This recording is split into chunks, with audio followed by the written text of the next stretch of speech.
This is Essay 1 from the July 2025 California Bar Exam. The first thing I notice is that there's a fairly long fact pattern and 3 calls. First call asks, should the court grant Betty's petition to dissolve the farm trust? Makes it pretty clear what the subject of that first call is, trust law. Call 2, the B call, is should the court grant Betty's petition to dissolve the ancestry trust? Again, a pure trusts hypothetical. A word right here about those 2 calls. When a California bar essay gives you 2 of anything, 2 defendants, 2 different trusts here, 2 items of recovery in a torts hypothetical, items to recover damages. Your job is to find the legally relevant difference between those 2 things. If it's defendants, maybe they have different levels of mens rea. If it's items of recovery in a tort hypothetical, maybe there's a difference in foreseeability. Here, maybe one of the trusts should be dissolved, the other one shouldn't. Maybe one was never validly formed and the other one was. Look for the difference between the 2, because there will be one. The third call, the C call, is should the court order Tom's estate to repay the ancestry trust? So that's also squarely in the area of trust law, but this is about trustees' duties and evidently some breach of the duty of loyalty or due care, some trustee breach. So this is pure trust, and notice there's no instruction attached to any one of those 3 calls that says answer according to California law. If there were, then you would know that there was some sort of an omitted child or omitted spouse issue, perhaps lapse, anti-lapse, something that in which the bar tests California probate code. There is no such instruction. So this is general trust law, not specific California probate code law. So take a look at the facts.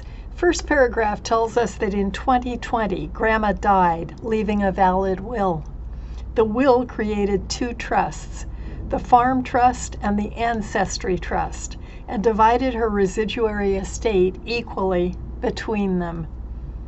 The will stated should either trust fail for any reason, all assets of the failed trust should be given to the children of my granddaughter, Betty. Stop right here and notice that it tells you that's a valid will. It does not tell you it created 2 valid trusts. So if we're thinking about grounds for dissolving a trust, my first thought would be, well, it was never an enforceable trust in the first place. In general, when you get a trust hypothetical, you have to go through all the elements necessary to form the trust. You have to analyze those thoroughly. People always fight me on this, but I'm telling you, you get a lot of points for forming the trust. So there's an analogy here. If you were talking about defending against a tort, your first thought would be you didn't prove all the elements of the tort. Then you'd move into affirmative defenses. Same thing here. Your first thought is maybe there was never an enforceable trust in the first place. And if there was, then maybe we could use the Cypre doctrine or some other doctrine to reform the trust. So it goes on. The farm trust left Grandma's large farm to the city for the general benefit of the city. Left to the city for the general benefit. That sounds like a charitable trust. The trust stated Grandma preferred that the farm be used in perpetuity as an active organic certified farm on which no chemical pesticides were to be used. Preferred, precatory language. Is that binding? you can see coming up in the facts that farm is not going to be organic certified. And the issue will be, is that grounds for dissolving the trust? But it was not made conditional on that. It's simply that Grandma preferred. So my argument would be that that's precatory language. Bank was named as trustee of the farm trust. Okay, so I think we have a charitable trust here. The next paragraph describes the other trust. The ancestry trust directed the trustee to distribute all income from the trust annually in equal shares to Tom, Betty, and Carol, Grandma's grandchildren. Now, a lot of bar candidates misread that to mean Tom, Betty, and Carol and Grandma's grandchildren.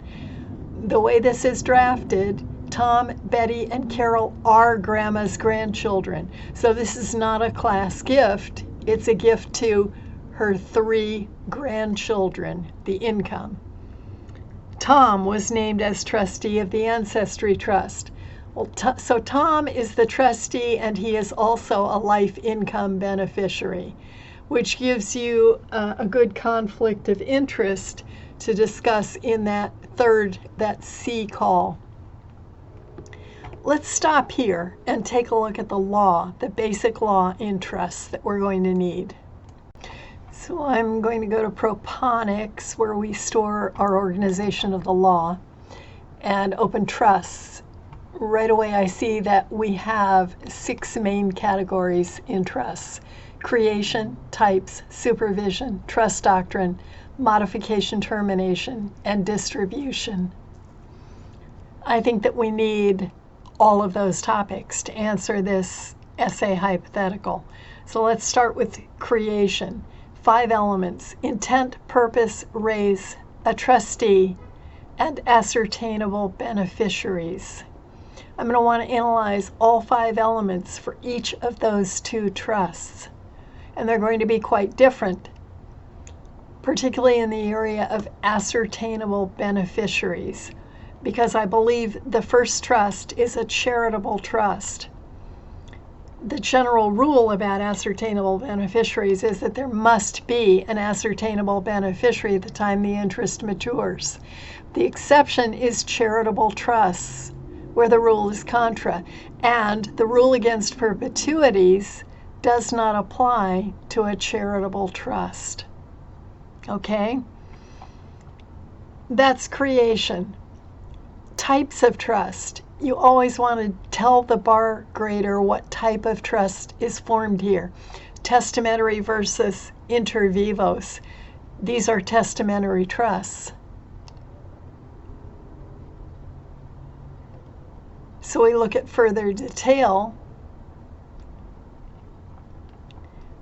I think this is not a pour-over trust, not that I can tell from the hypothetical. It's a testamentary trust. And I think that that first trust is a charitable trust, so let's look at some detail on that. It has to be for a charitable purpose in favor of a large number of unidentified beneficiaries. It's not subject to the rule against perpetuities, and the Cypre doctrine allows for modification. Now, what about supervision? The trustee duties, in other words. We have subtopics here, including duties: duty of due care, duty of loyalty, no commingling, perform personally, account to the beneficiaries, allocate fairly. Lots of trustee duties, some of which are tested here. What's the remedy if there's a breach? The trustee can be removed. Trustee can be forced to repay if he has self-dealt. What about modification, termination? In order to modify or revoke a trust, We have the doctrine of changed circumstances. That's a judicial modification. For a charitable trust, we use the cypre doctrine, but it's doctrine of changed circumstances for a private express trust. Beneficiaries can compel termination of the trust, but they all have to consent. And then finally, how do we distribute the assets in a trust? The general rule is according to the terms of the trust, but any property that's not distributed by the trust instrument will generally be distributed according to the laws of intestate succession. However, in this one, she specifically designated in her will where those assets were to go if the trust should fail. I think that's all the law we need to take a quick look at. So back to the hypothetical. In 2023, Betty's only child, Darcy, was born. So we now have the children of my granddaughter, Betty. Betty now has a child. In January 2024, for reasons beyond bank's control, Grandma's farm lost its organic certification, but continued to operate as a farm. As a result of this loss of certification, bank intends to allow city to use pesticides on the farm. Okay, so let's stop and talk about call A. Should the court grant Betty's petition to dissolve the farm trust? First, we form the trust. We talk about the fact that it is a testamentary trust. We discuss Grandma's intent found in her will. We talk about the raise being the farm. We talk about the purpose. And in a charitable trust, the purpose can be to benefit a large group of people, which seems to be the case here. The large group of unascertainable beneficiaries, people in the city. Work your way through all of the elements of formation of a valid trust, and I think we have one here. But now, the issue is, can we use the cypre doctrine to dissolve this trust or to reform this trust? What was the purpose? She preferred an organic certified farm. She did not condition this on organic certification. Use your facts and argue. My argument would be that her purpose appeared to be to benefit people in the city by providing the city with a large farm. The other fact I would note here is that it says the bank intends to use pesticides. They haven't already, so the court can deal with whatever its concerns are about organic farms with its reformation of this trust. I am going to remind the grader in my answer that the rule against perpetuities does not apply to this trust because it's a charitable trust. But before we go on, what about the other trust?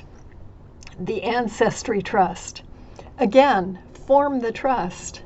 Talk about her intent. Talk about the raise.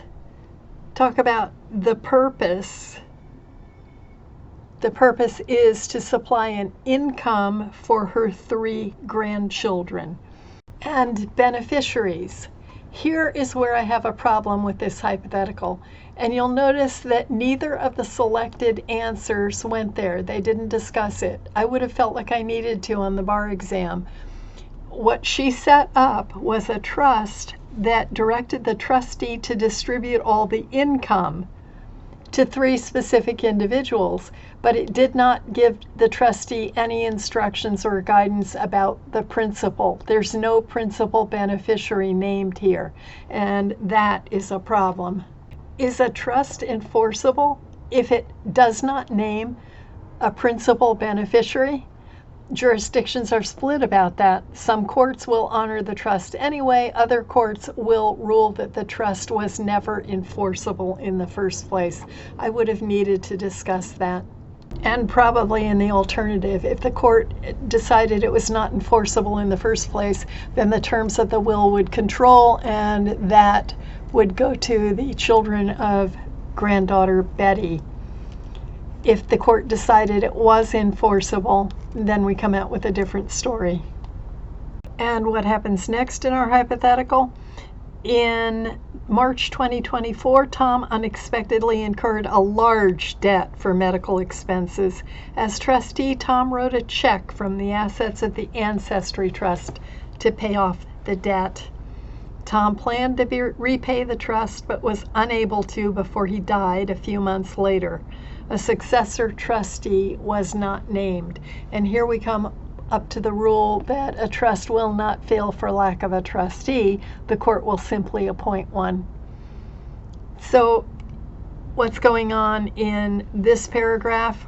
Here we have facts that let us talk about the trustee's duties: duty of due care, duty of loyalty, about the issue of self-dealing. He wrote himself a large check from the assets of the trust, and assumably that was larger than his share of the income as an income beneficiary.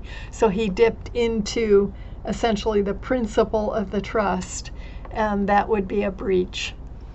So you have plenty to discuss in Call C about duty of due care, duty of loyalty. Removing him is not an option because he's died. So requiring his estate to repay the debt, yeah, you could do that. The hypothetical goes on to say that in January 2025, Betty petitioned the court to dissolve both the farm and the Ancestry Trusts, and to order Tom's estate to repay the Ancestry Trust the money he took to pay off his medical debt. Okay, that raises another issue, and that issue is standing. Betty has petitioned. Betty is not one of the grandchildren. Does Betty have standing to petition the court? And you have to deal with that for both of those trusts. So let's talk about the charitable trust first. Who has standing to try to enforce or dissolve a trust, a charitable trust? Generally, that's the Attorney General of the state in which the trust was formed. So generally, an individual doesn't have standing to do that. But notice the will.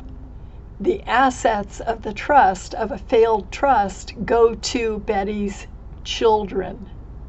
So she does have an interest and likely has standing to try to dissolve the charitable trust. The private express trust, the second trust, does Betty have standing for the second trust? Well, again, if she can get the court to dissolve that trust, then her children take the assets of that trust. Because if it fails for any reason, all assets should be given to her children. So I think she has standing with the court for both of the trusts. Now, is the purpose of the private express trust no longer something that can be accomplished? I don't think so. It can continue to provide income for the two surviving grandchildren. So I doubt that the court is going to dissolve that one. The charitable trust, that is a bigger question. But as I said, not for the reason that the two selected answers found. I would question whether a court will enforce that trust at all because it did not name a remainder beneficiary. There is no ascertainable beneficiary for the principal in the trust. And that's where I would differ from the selected answers. Was this simply a matter of not very careful drafting in the hypothetical? Or did the company that wrote this question intend that bar candidates deal with that and simply they didn't get answers that analyzed it? I don't know. but I would watch out for that one in future. Compared to other subjects tested on the California bar, trust law is relatively discrete.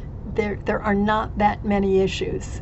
The organization is not that complex, but you do need to know it backwards and forwards in all of its detail.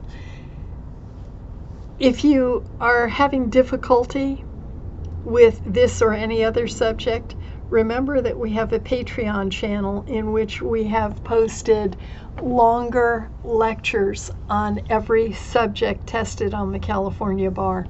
You can get to that by going to patreon.com/barsecrets.